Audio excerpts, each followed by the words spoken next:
Excellent. Right. So welcome, everybody. Thank you for joining us. I am here today with the lovely Krista from Wag Out Loud. Krista's going to do a much better introduction than I ever will. So I'm going to pretty much hand straight over. But I do want to mention, just in case she doesn't for some reason, that you are talking to another fellow Norwich Terrier owner and fan over here. So big up the Norwiches, but also big up the Terriers in general as well. So thank you so much for joining us, Krista. How are you today? Jo, thank you so much for having me. I am fantastic. Thank you. Here in the States, it's the day after Thanksgiving. So for those crazy people that got up super early for Black Friday sales, I'm not one of them. I'm in my own little bubble, in my own house with my dog, and I'm happy. I think it sounds perfect, to be honest. I have to say, I really love the background for where you are. Oh, thank you. That was really good. Put my blank wall to shame. I think I've got a fly and something on there, but apart from that, there's no decoration at all. Well, the secret is I'm in my bedroom because when you do a podcast, you probably know that audio is key. Yep. And I can't be in the office, which is all hardwood floors, which does not have good sound quality. So I'm here with the bed and the carpet. But yes, this little area looks like I don't know, in a little barn or something. It looks like you're in your own little booth or something somewhere. Yes. It looks pretty cool. I like it. They wouldn't have said your bedroom, definitely. Smoke and mirrors. Exactly. Everyone knows now. Everyone ignore that last bit. Ignore what you heard. Right. So, Krista, tell us a little bit about yourself, what you do, and also about Wag It Loud, your podcast as well. Oh, Jo, thank you. Well, my gosh, I have been interested in canine health for a long time. My previous Norwich, Higgins, had seizures, and 3 different veterinarians could not figure out why. And at the same time, we were looking at getting a Norfolk. I thought, how cute, Norfolk and a Norwich. And she was 9. She was already a senior. And the people that owned her said, we'll sell her to you if you feed raw. You have to promise to feed her raw. I had never fed raw before. I was feeding kibble to Higgins because I didn't know better. But once we got Pixel, I thought, well, I might as well feed Higgins raw as well. He never got another seizure ever. So that got me thinking, oh, there is something to this nutrition thing. So fast forward back in 2018, I was walking my current dog, Winston, and it just came to me, I want to become certified in canine nutrition. I did that. It was a year because I had a JOB at the time. So it took me a year to get through it. Very intense. And then decided with that knowledge, I'm going to start a podcast. Brilliant. Never did it before, didn't know what I was thinking, but it just happened. So that was 2.5 years ago. And I have released 1 episode every single month, and I am learning so much with the experts that come on the show. So that's what I'm doing. And I'm very passionate to help others advocate for their dog's health and wellness. I think that's absolutely fantastic.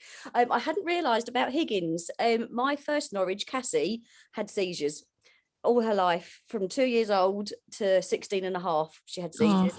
But I could control it. She could go at one point, she could go a few years between seizures, raw fed, really good diet, avoided certain extra bits of ingredients and things, really made a difference. So I totally understand what you're coming from. When you've had an experience like that, it really does kind of open your eyes up and make you start, you notice everything on a packet, don't you? And anything you sort of think, oh, what does that say? Yeah, exactly. What does that mean? What am I feeding my dog here? If you can't pronounce it, don't feed it. If you don't know what it means, you probably don't give it to your dog. No. But no, I do know what you mean, and it does make quite a difference. Certainly, for Cassie, I know that chicken and rosemary were both triggers for her. And going back to 2000, when I first got her, she was diagnosed at 2 with idiopathic epilepsy, which is kind of the go-to. We've tried a few things. We don't really know why she's seizing, therefore it must be epilepsy. That's how we do it over here. Sure. But she never went on to medication. I always managed to work around it, and I used things like T-touch to bring her out of seizures, and I Oh, made sure it good. wasn't any bad, scents or anything, and I knew what sort of triggered hers. But back then, nearly every dog treat and most dog foods had chicken in of some sort. Even if it was a lamb flavor, it would have chicken fat.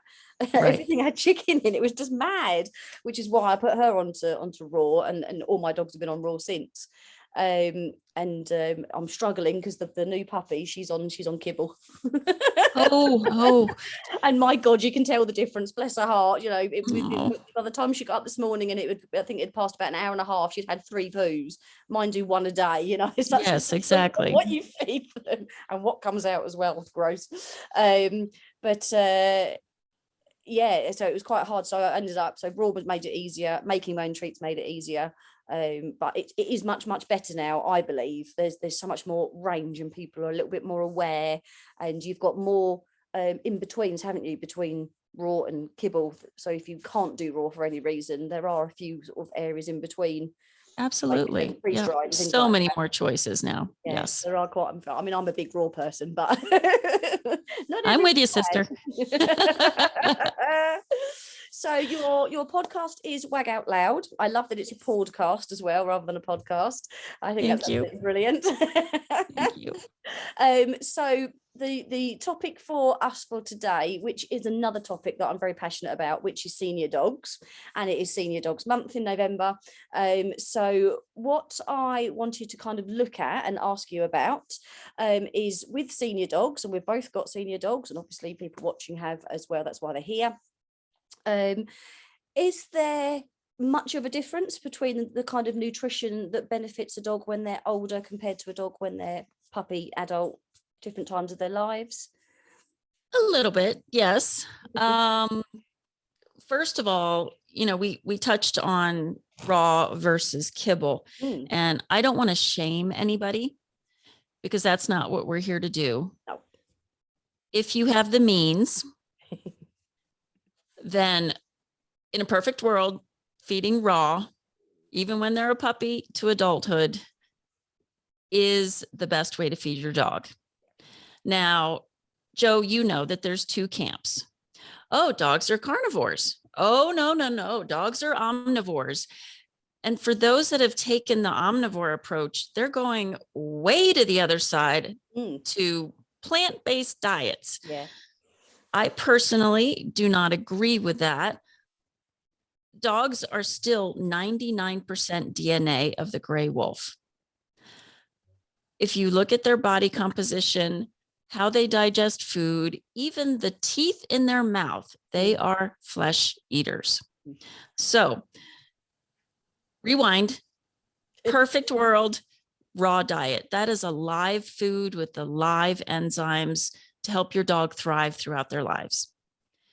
If, I've got people that say, well, Krista, I've got 5 big dogs. I cannot afford to feed raw. Where do I store it? That's okay. If you need to feed kibble, I encourage you to add fresh food to that kibble. Definitely. And it's so easy. You can put in an egg, a raw egg. You can put in a scrambled egg. It is the world's most perfect protein. I would like you to add some veg for some phytonutrients and antioxidants. And many of us know that you can't just feed a whole carrot to a dog. They're not going to digest it. It's going to come out the other end, a whole carrot. So when you're feeding fruits and veg, you either want to put it into, want to blitz it, pulverize it, or lightly steam it. And they do really well on dark leafy greens like kale or spinach. Okay, I'm digressing. So depending on how you feed your dog, as you mentioned, Joe, we have so many other options. I'm the lazy person, and I just don't have the time and wherewithal to do a homemade diet. I bless those people that can do that. But to make sure that your dog gets all of the nutrients that they need, that is why I go commercial. Right. If you want to do a home cooked meal, go for it. But I would just have to warn you that most of the recipes that you find online are not complete and balanced. No. And most people, just being people, are going to start substituting in that recipe. And yeah, I'm sorry, you're just setting your dog up for success, or not setting your dog up for success if you do not follow a complete and balanced recipe. So, depending on where you are with what you feed, we have the dry processed, we have the canned, now we've got all these companies delivering right to your door, home cooked deep meals. You fill out this application, it's custom to your dog. You can even get raw meals, frozen, delivered to your door. So we do have a lot of options. But in their senior years, dogs are going to get issues like joint, arthritis, mobility issues. Maybe with those issues, with limited mobility, your dog is going to maybe gain a little bit of weight due to decreased activity or maybe slower digestion. And I don't know about across the pond, but here in the US, we have such a high risk of diabetes and dogs that are obese or overweight, over 50% of all dogs. And then with senior dogs, you definitely want to make sure that their dental health, that I brush Winston's teeth every single day. But they also can get kidney and heart disease as well. So yes, senior dogs, we need to really pay attention to their nutrition, but I think it's pretty easy. And we're going to talk about protein here in a little bit. But we already talked about raw food or kibble. You can always add, eggs you can put on top of kibble, a can of sardines in water. Beautiful, inexpensive, great omegas. Love it. So when you're feeding, feed high quality, minimally processed meat if you can, because that is keeping the original nutrients intact in a fresh whole food diet. And that's where your dog is going to reap the benefits. Absolutely. Do you have anything to add, Joe, before we dive in? There was something, I forgot what it was. I was writing stuff down and I wrote one thing down and should have wrote the thing I was thinking of in my mind, and I can't remember what it was. I do feed more because we have hens and we have ducks and chickens that we keep. So we have fresh eggs in abundance every day, and I'll get at least once a day. They either get duck or chicken. Ducks being a higher protein, but they like all of the eggs. Yes, I bet. When the quail are laying, they get quail eggs as well. You name it, they get them. If an egg gets broken, they get one of those as well. And they do love them. They do love their eggs, definitely. There's over here, it probably is the same for you. There's a lot of, if you can get the trays where the food is cooked in the tray to keep the goods in. A lot of them are a meat and rice. So much dog food's got rice in it, which I find bizarre because it's quite inflammatory, isn't it, rice? But it's still something that vets over here will still tell people, if your dog's got an upset stomach, feed them chicken and rice. And I don't know why they do that, because they must know that it's inflammatory. So I find that a really bonkers thing to add in. But a lot of foods have got rice in. So then, of course, people try and do their own things at home. So they'll add rice to the food or pasta, and you'll go, they don't need either of those things, but they're thinking human diet, you need to have a carb in there somewhere. Am I right in thinking that dogs don't need carbohydrates? Bingo. They have no, and I mean no, nutritional need for carbohydrates. Yet when you look at that dry processed food, flip it over, most kibble is over 40% carbohydrates. So when you look at something like that, I compare it to our high processed diet, fast food. So if I have a bowl of kibble, I can liken that to a bowl of inflammation Or let's say that I say, Joe, for the rest of your life, twice a day, you're going to eat Captain Crunch cereal. Yeah. That's all you're going to eat.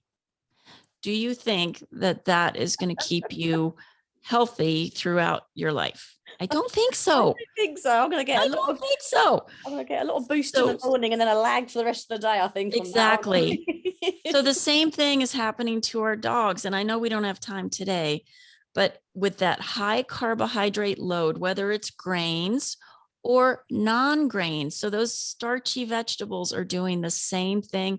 They are turning into glucose, and your dog doesn't need that. They thrive on using fat as fuel. They don't need the sugars.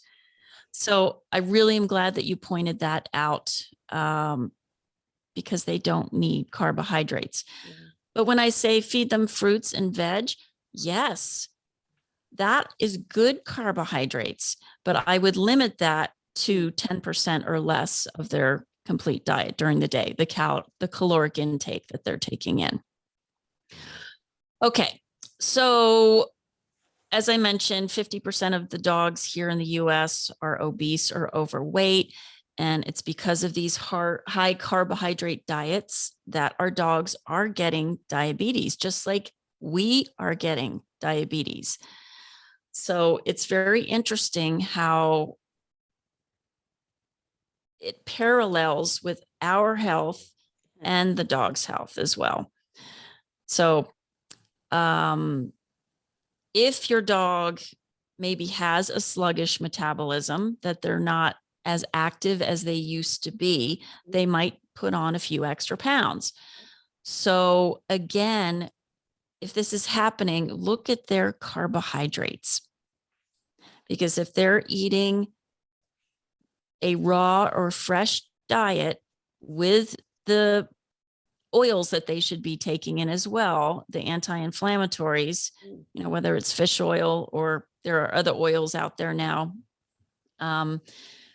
I would encourage you to reduce the carbohydrates and let your dog drop that weight, especially a senior dog. I mean, they already have the joint issues, and just adding that weight is going to make them just worse, more inflammation. It's going to hurt them more with the excess weight. So I really want people to look at that and talk to your vet, because it's not cute when your dog is roly-poly. It's just not. No. And no, I mean, our vets over here definitely are, as a whole, are very much into trying to help people with recognizing that their dog is overweight. So many times I have someone bring their dog into classes and they'll say, would you mind checking my dog? My vet said that they're really overweight or they're obese. And they're not always. Sometimes the dog looks fine. And I'll say, to be fair, they could lose a little bit. Yeah, they could lose a little bit and then they'd be great. But I wouldn't say they're obese. Sometimes they're not as obese as the vet's told them. But there is still the big issue. People still don't recognize, they don't look at their dog and think, yeah, I can see what you're telling me, with the body charts and things like that. Yes. People just don't see it and look at their dog and see that there's the same thing happening there. And it's not just dogs that are hairy like mine and like ours. not as easy to see sometimes. But any breed that's even got a really nice outline that you can see, and you can actually see that the waist is out here like this, and the underneath is showing straight. There's no tuck at the end or anything. People really struggle with seeing that actually their dog does need to lose a little bit of weight. And even when their vets are telling them that, so vets are trying, but people don't want to hear that their dog's overweight, or they don't want to come to terms, I suppose, with the fact that maybe they have caused their dog to become overweight, or they don't know what to do. Because it's one thing to be told by your vet, your dog needs to lose weight, but then they don't tell them how.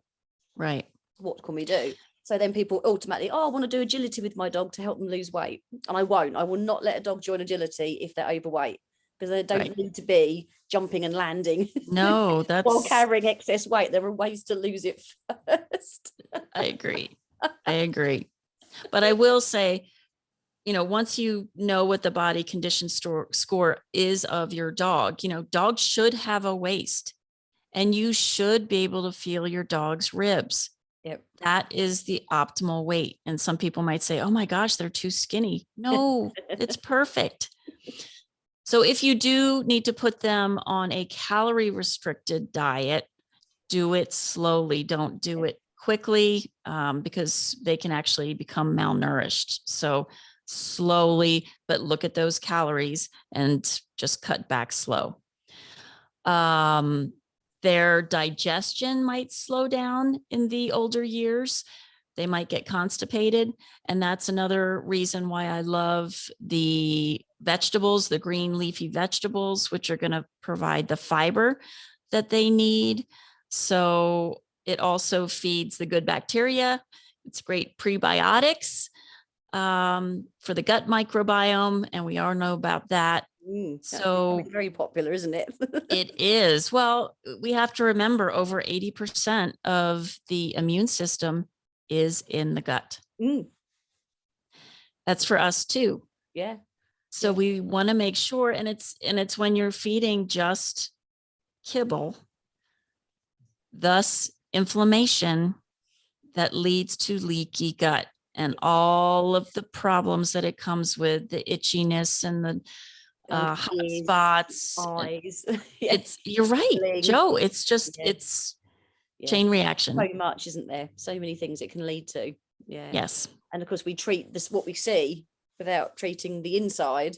So we have dogs that have had ear infection after ear infection, and it's just they're trying to get rid of toxins, and yes, the eyes are inflamed all the time, and they're nibbling all the fur off their paws.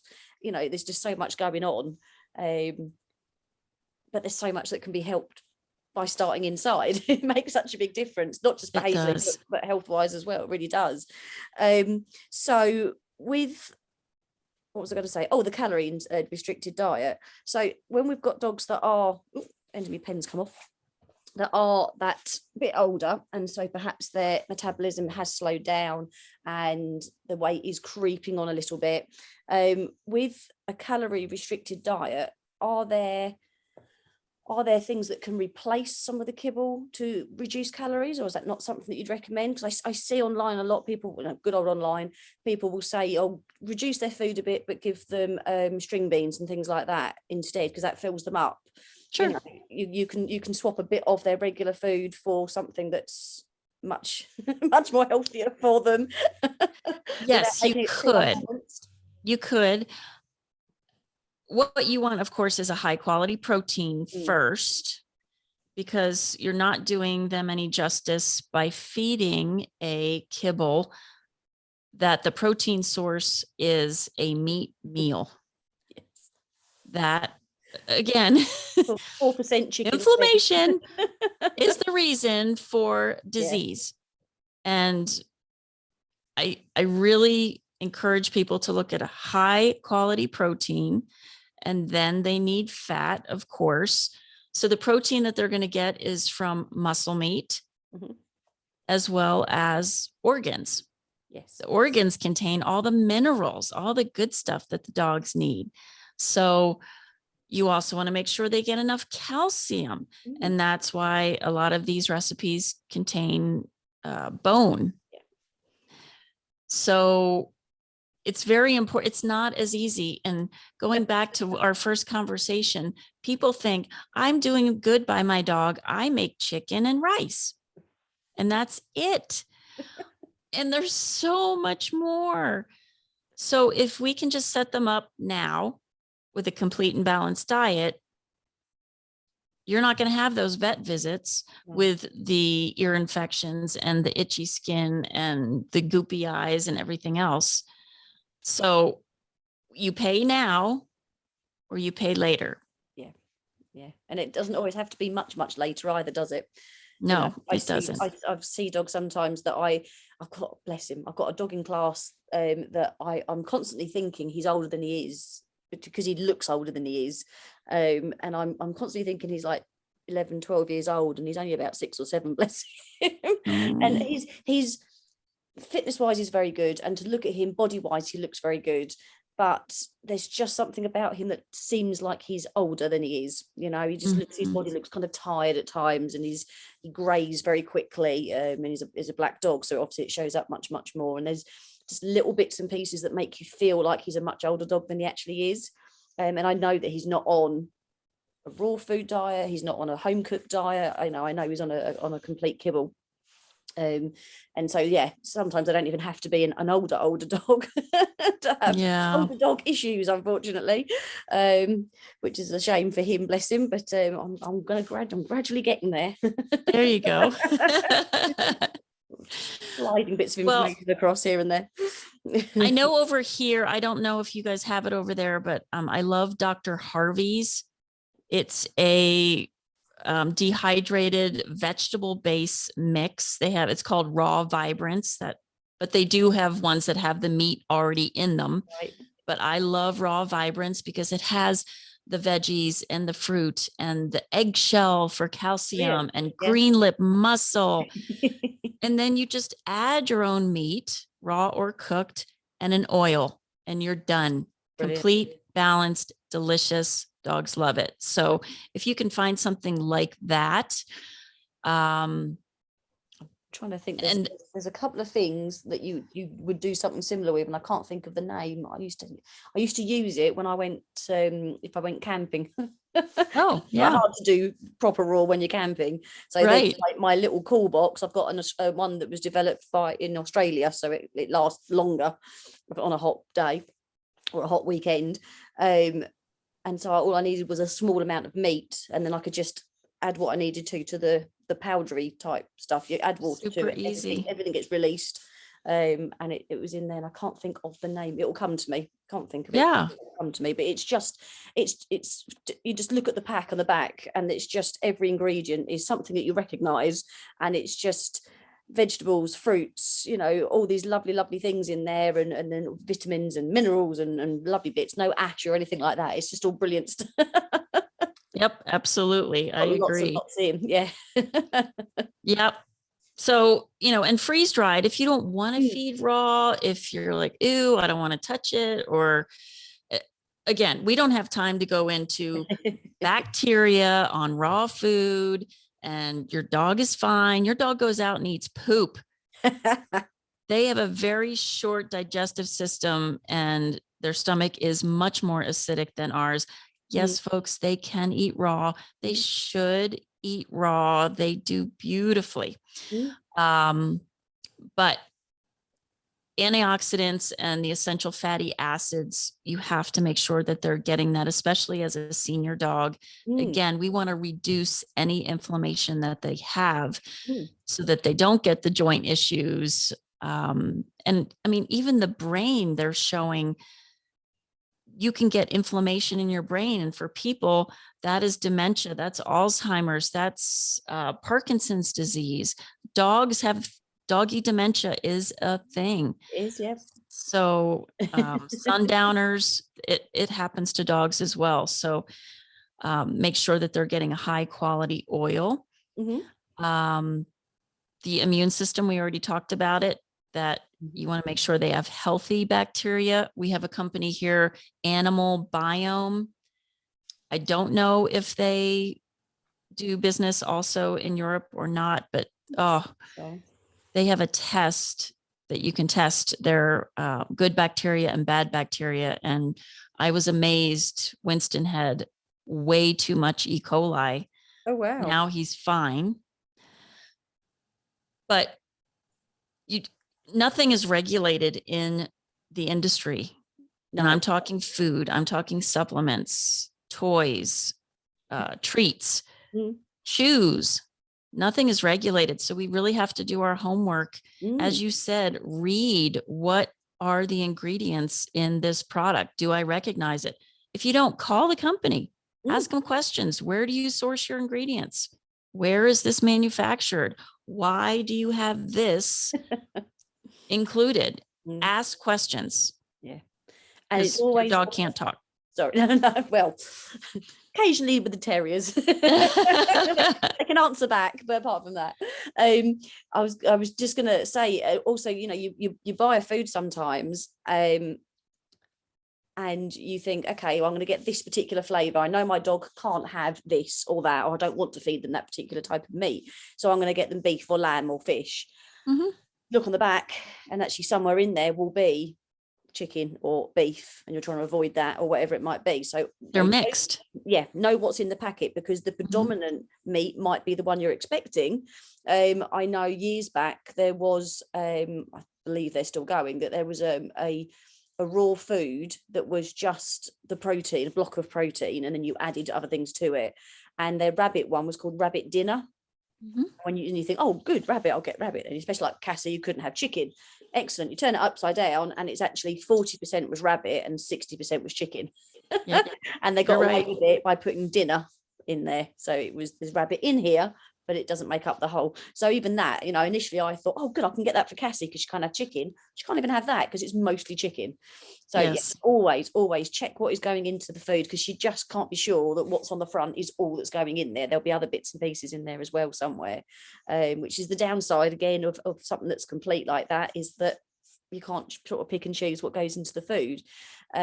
But when you're going away from the processed and coming towards things like the trays and the pouches, or moving closer towards raw and things like that, there'll be less ingredients going in. So then it's much easier to pick and choose what you need for your own dog and avoid bits that won't be so good for them, either because they can't have it or because it's not good for them in the first place. I was going to ask the animal bone, as I'm thinking about it, there is someone in a UK raw group who I do know, and I'm sure she did, I don't know if it's a similar thing, but she did a test for her dogs, must have been the start of this year, to see what they had in their system. And it was a very comprehensive reply that she got back once they'd been tested, and it was looking at the microbiome and the gut and everything going on in there, and told her, it's just when you mentioned about the E. coli, it mentioned everything that was in the dog system basically. So then she could see what she needed to adjust and why and how and things like that. And she couldn't believe even her older dog just sort of bounced back after doing that for a few weeks and getting all the old stuff out the system. Just sort of lost years of her life from just being back to being active and playful and bouncy and everything else. She just couldn't believe it. And she's a raw food advocate. She's always fed raw, but there were just things that she hadn't put in, and there were things that were in there that she didn't need, so she's just managed to balance it all out. So I don't know if that's a similar type of thing. I don't know what the name of the company is, but I will look that up so that I can let people know what that is. Wonderful. And get that in there. With oils, I am under the belief, and this is something that I've kind of had in my mind for years, so I don't even know where it came from, but there's lots and lots of oils that you can get to supplement your dog's food, so many different types, whether it's a fish oil or a non-fish oil. And they talk about your omega-3s and your omega-6s. Am I right in thinking, or have I misunderstood this, that if you're giving an oil to increase the omega-3 or 6, that you need to make sure the vitamin E levels are in balance with it? Or have I just made that up completely? I have not heard that. I mean, vitamin E itself is wonderful. It's a great antioxidant and anti-inflammatory. And as you said, fish oil is wonderful, but at the same time, we're raping our oceans to produce it. So they do have, farms that raise green lip mussel for oil, fish for oil. So you're not raping the oceans, and it's more sustainable. There is a product actually on my website that is plant-based. Right. So they take the camelina seed and olive oil. Wow. And it still has the entire omega-3, 6 profile. And you don't have to put it in the fridge, because a lot of people don't realize that fish oil does go rancid once you open it. Yeah.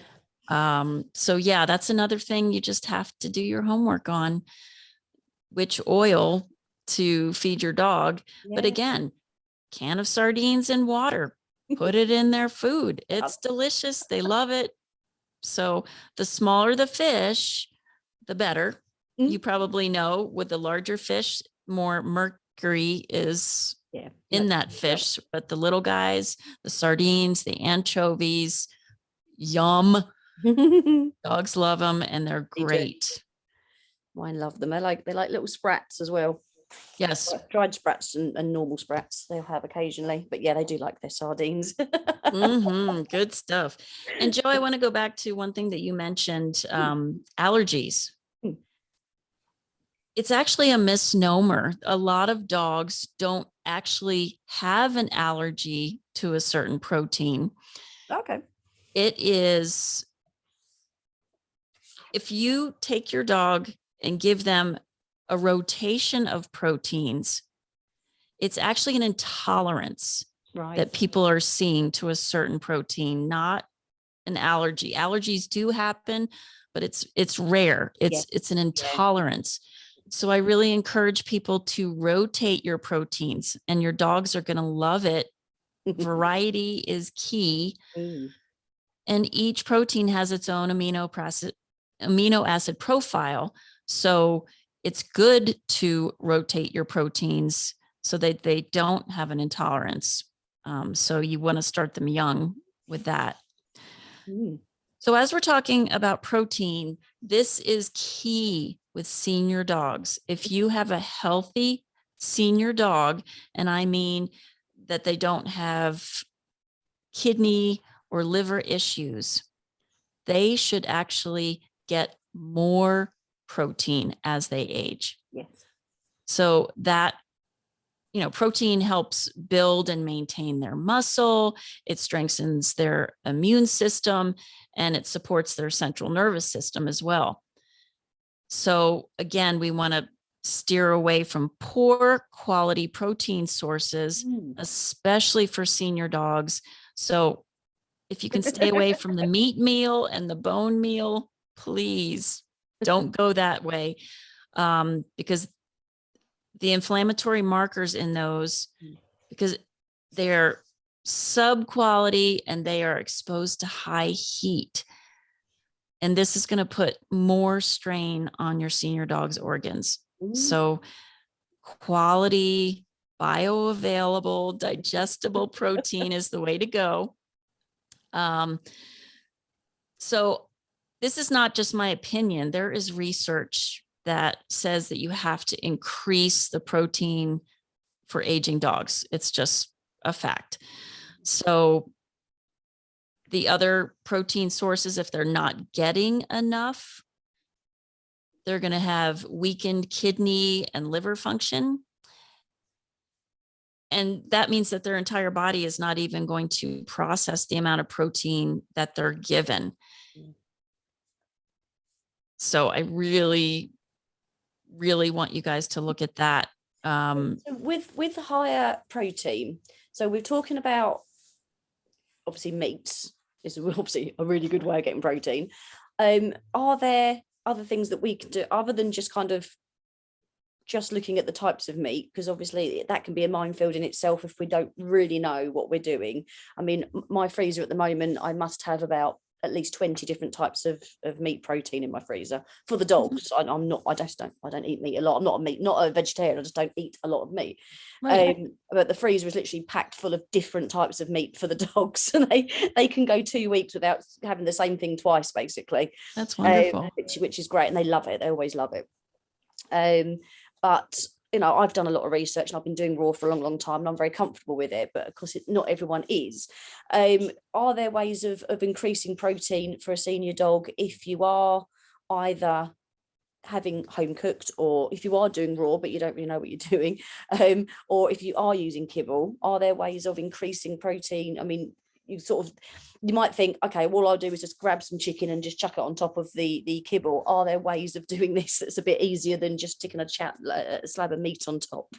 Yeah. We talked about freeze dried. Yes. That is raw meat with the moisture taken out. Yeah. So sure, they are great toppers, as well as standalones.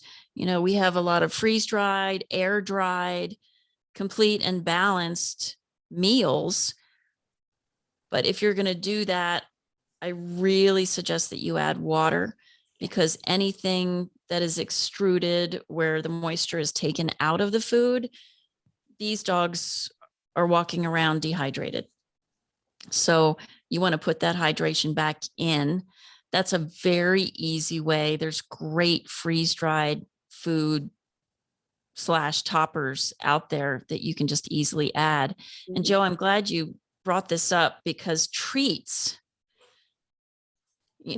most treats on the market are just filled with junk, with the corn and the soy. And no, dogs need a limited ingredient treat. And that could be your protein source right there. A freeze-dried little piece of, beef heart or liver, what have you.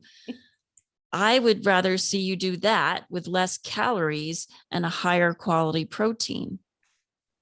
So makes sense. That makes it easy. Yeah, there's so many treats that because you can get away with saying certain things in a certain way. So there's treats that have got, EC permitted colorants and things like this on there, and this is on here and this is on there. Got no grains. That's the thing at the moment, isn't it? Everyone is pronouncing that there's no grains in their food or their treats. Yes. So then people go mad for it. Oh, I'll buy this because there's no grains in it. I don't know what else is in there, but there's no grains. I'll tell you what's in there. It's starch. Yes. It's the peas, it's the potatoes. Yeah.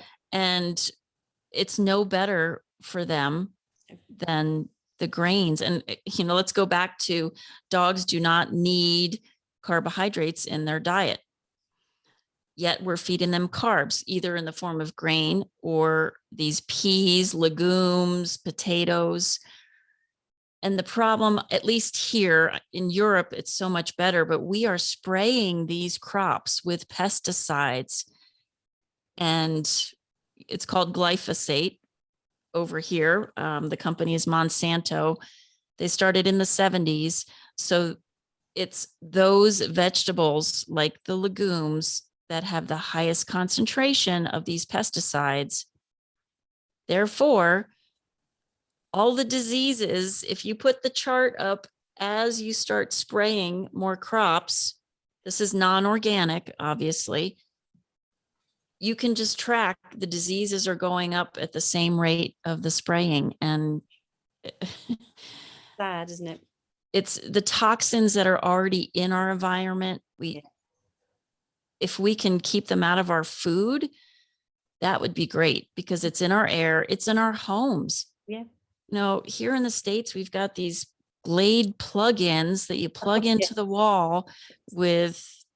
You've got the ones that sprays now as well. If you walk past it, it sprays. Yes, and it's outwards. Right at their face level, and they can't get away from it. And our laundry detergent and what we clean our carpets with, it's just so toxic. So the recent studies, going back to protein, they show that older dogs may need as much as 50% more protein in their senior years. Gosh. And you guys know, with the breed of dog that you have, smaller dogs, it might be that 10 is when they're considered senior, versus the larger breeds that could be senior at 6 or 7.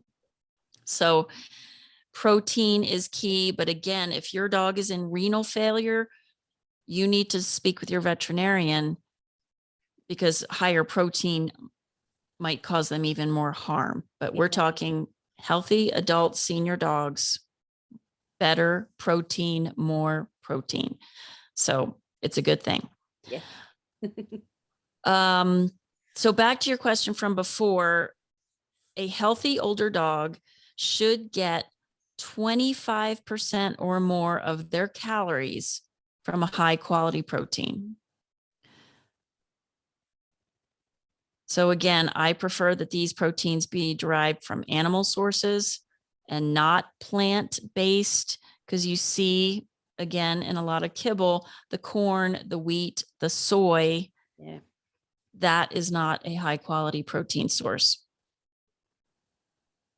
And when they're putting the ingredients on the bag, maybe beef is the #1 ingredient, but it kind of is a trickery, because they're taking that with moisture. Yes, beef with moisture is the most prevalent ingredient in this food, but then they remove the moisture.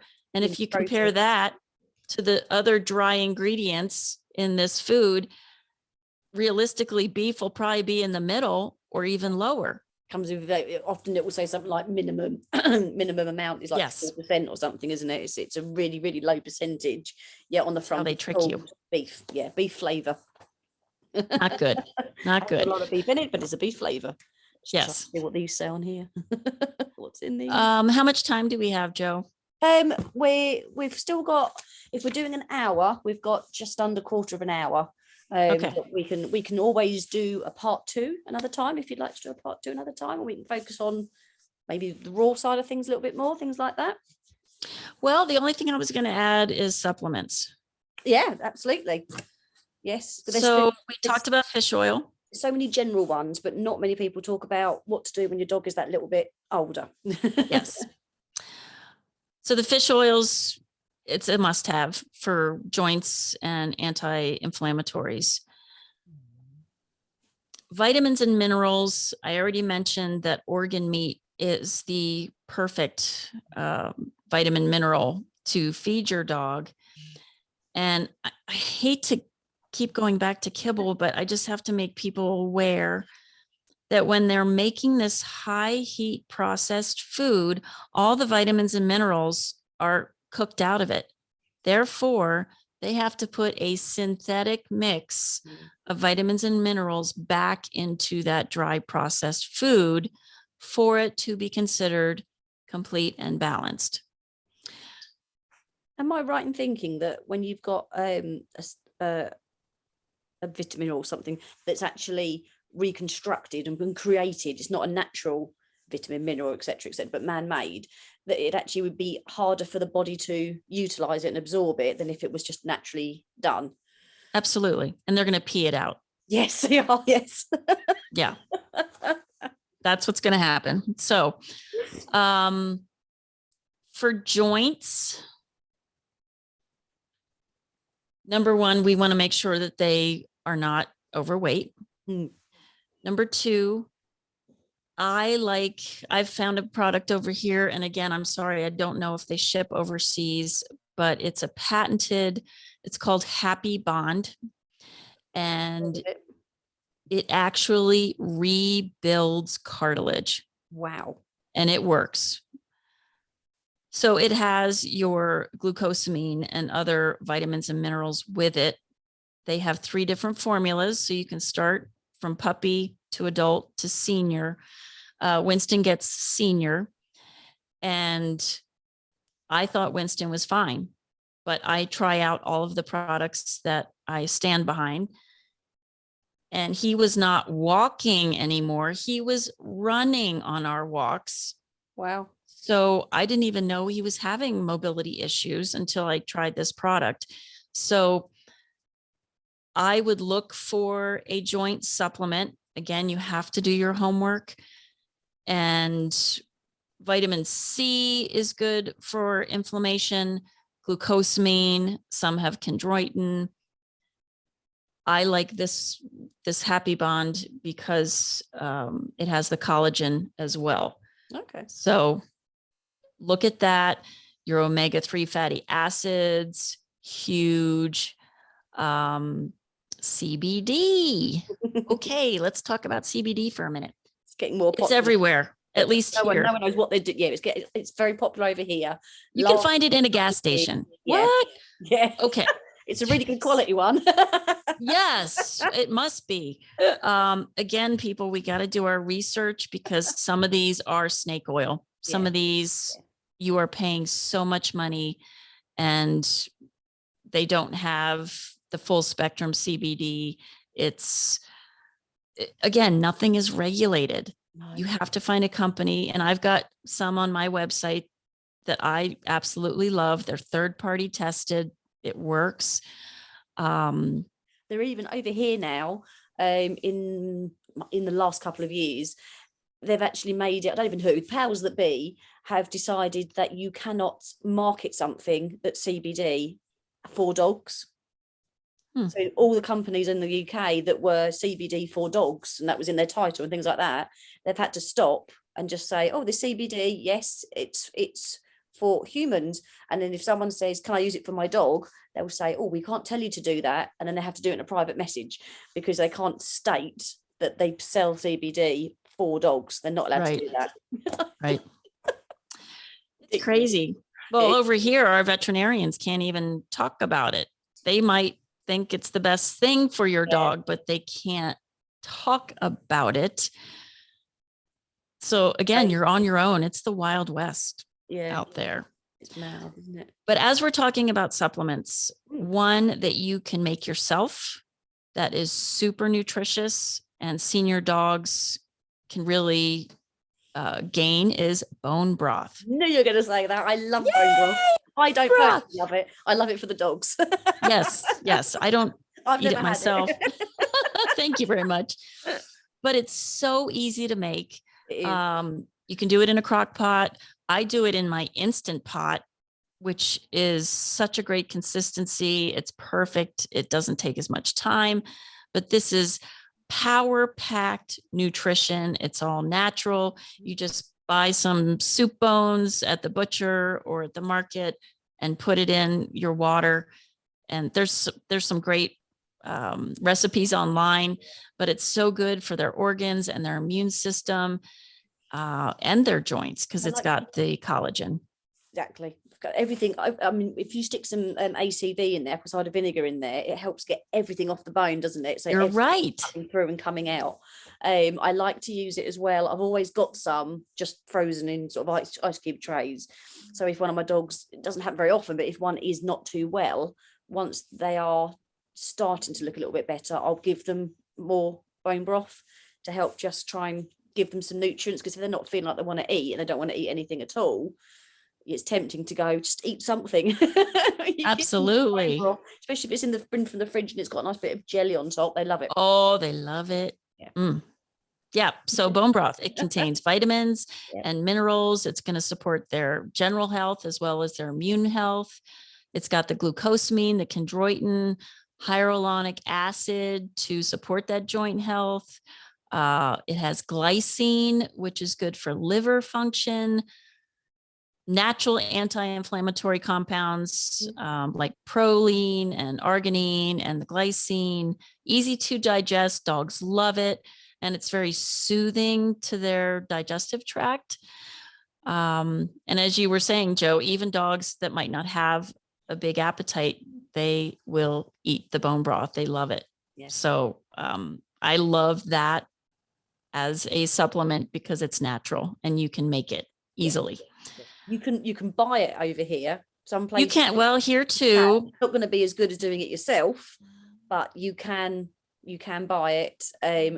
Places that sell raw food sell bone broth in like little cartons, little paper, not paper, card cartons, and they're not too bad. The ingredients aren't too bad. It's still not as good as doing it yourself, but it's if you didn't have some and you wanted some quickly, or if you wanted to get started and see what your dog thought of it without the putting things in a pot part, right?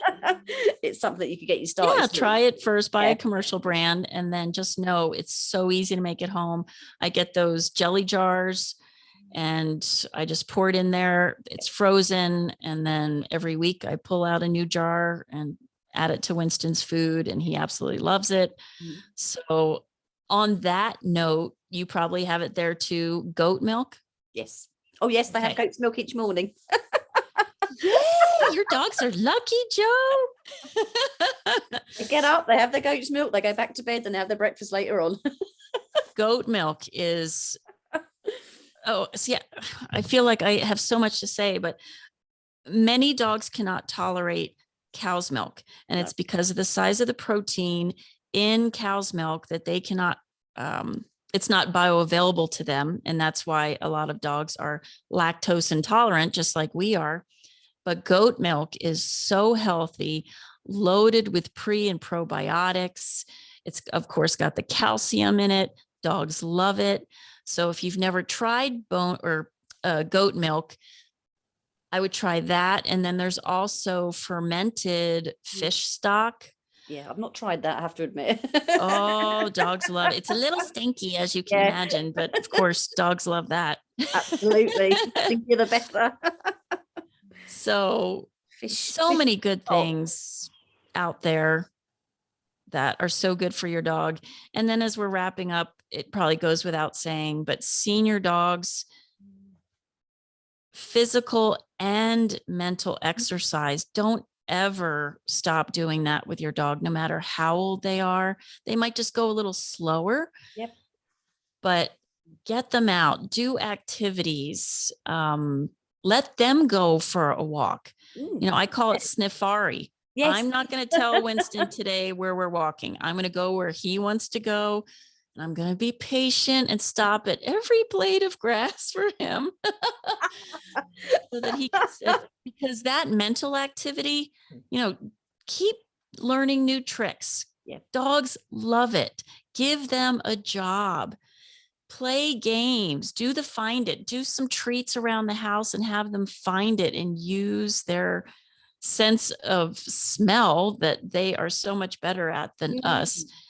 It goes a long way, and you can tire your dog out more through using their brain than you can with physical exercise. Yes. You will have a calm, happy dog. Do loads of physical exercise, but they can still then come home and still be active and alert. Bouncing off the walls. Yeah. Because their brain hasn't been necessarily challenged in any way whatsoever. Sorry, I've just got three very tired dogs next to me here. Oh, because they've done some brain work today. Yay! And now they're tired. Yay! But I'm all for that. That's something that I say to people so often. And I know people that their dogs have been diagnosed with a joint issue or an arthritis issue or other issues when they are younger than we maybe expect it to happen. So their dog might be 5 or 6 or 7 and they've been diagnosed with different things. And so their mindset is, okay, I'll have to stop everything. I won't take them anywhere. We won't do walks. If we do, it'll be a tiny little walk. We can't do this, we can't do that. And it's such a shame because, very much the less you do with your dog, the less they'll be able to do, because then the body's not going to be as active and the brain's not going to be as active, and they're going to lose most of their willpower to actually do anything. Whereas I've got dogs in agility, for example, and I will put the jumps right down low if needed, and I'll set up straight line courses with no sharp turns and things like this. We've got dogs at the moment that are 12, 13 years old. We had a dog retire at 15 a couple of years ago. And she had everything flat and the tunnel was straight so that she couldn't fall over anything, and the weaves were opened up a bit. She loved it, Absolutely. And she had the best time. She'd come, tail was going great. We made sure she warmed up and cooled down and looked after the body. She loved it, and it was nice because she could get out and just spend time with her mum without the other dogs, without other people, and it was just their time together, and they had a lovely time doing it. They really enjoyed it. But get doing stuff. I'm totally behind you on that one. Yes. always. Tracy, did you have anything you would like to ask Krista while we have you here? Anything at all while we've been talking? If you've anything popped up and you've thought, oh, you can write it or you can say it. Either way is absolutely fine. And this is me assuming that Tracy is still here, of course. She's still here. She'll go, oh damn it, I've just popped out the room to get a drink. Now they're bloody talking to me. But, this was so fun, Joe. I could chat about this forever. Brilliant. And it's really nice to hear from somebody else mentioning things that I'm already doing, because although I do my research, it's lapsed a little bit. The last couple of years I haven't done as much as I did previous years, and so you one year something's good for your dog, the next year it's not again. It's nice to know that I am doing something right with my dogs.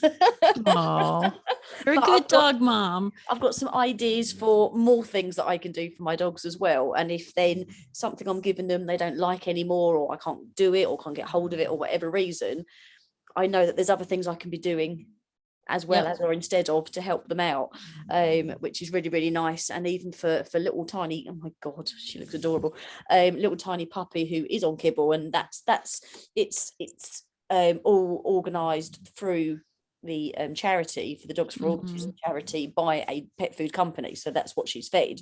I can give her goat's milk, I can give her an egg on her food, and I can add Absolutely. to it at least to make it better. So I'm just taking a picture of all three, because this time yesterday I was taking classes, but later yesterday, there's no way that these three would have been laying like this, because they were telling each other off. I don't know if you can see that very well.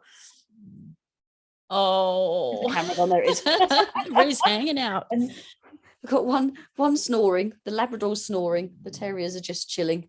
Oh my gosh, that never happens. No, not very often. In fact, normally when I'm talking online, normally Merlin's here going woof, woof, woof. I'm like, what? Yeah, have a treat. Shut up. He has something to say. Yeah, he's always got something to say. Once lockdown started and I was doing more and more doing online training and classes and Zooms and things like this, he then started learning that if he told me that a car had gone past outside, for example, or if he was letting me know that there was someone appeared on the TV that wasn't there before, by just giving it a woof, and then he'd look at me, I did that, do you like that, do I get anything for that? Aren't you proud of me? Yeah, exactly. And your instincts to go, that's enough, should, right, have a treat and then shush now. And then now we get it for everything, so I need to work on that really at some point, but because most of the time I'm talking online, it's because I'm actually doing something online. Right. Well, Master Winston entered the room from his sunny spot. Come say hello. Come on, Winston, we need to meet you. I know. And he is Winston Churchill. Of course. Say hi to Joe. Hey Winston. He's got a Merlin face. What? Oh. What do you want? Oh, I know. He just woke up. He's all warm from the is sun. he? Oh, that's the best. Oh, bless him. He's gorgeous, and I'm totally not biased when I say that. No. Oh, Tracy wrote something in the chat. Could hear you, but couldn't find how to speak or comment. Really interesting talk. Need to re-listen. I'm going to re-listen as well, to be fair, Tracy, because I've made notes, but I've got there's bits I missed, so I'm going to make more notes. I like making notes.